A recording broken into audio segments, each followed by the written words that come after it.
ជាមកដល់ខ្លួនជារបៀបនៃការជំនួយកញ្ចក់ក្រោយមានដំបូងយើងការសម្អាតវា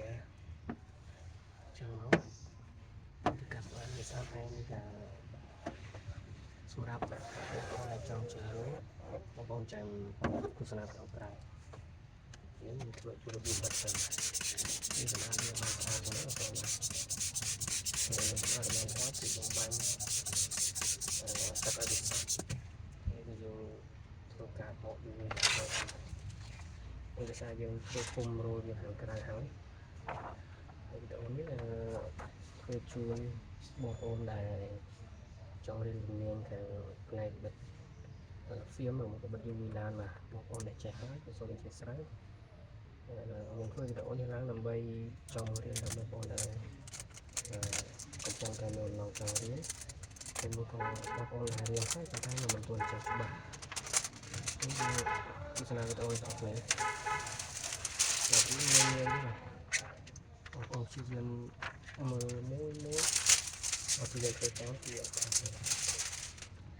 គឺយើងធ្វើការបកទៅវាបានសិតហើយយើងត្រូវប្រយ័ត្នពីកុំឲ្យខ្យល់ចូលកាលណាខ្យល់ចូលគឺយើងគិតដេញបងឲ្យខ្យល់មកណាបងហើយដាក់វាចូលដាក់គឺយើងត្រូវតែប្រយ័ត្នហ្នឹងកុំឲ្យវាប៉ះទៅលើផ្នែកសាច់ជ័រនៃឡានជារៀងការមានដីគឺយើងសេរីទៅតាមហ្នឹងណា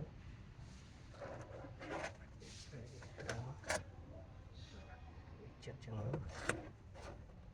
ខ້ອຍខាងលើ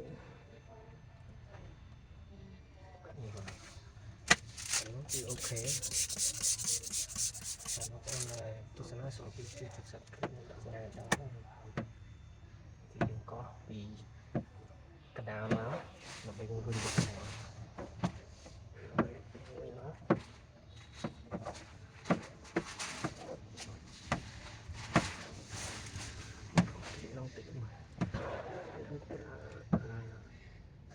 ទឹកសាប៊ូគឺឡងទីនោះតែជាមានកាប់បាត់គឺ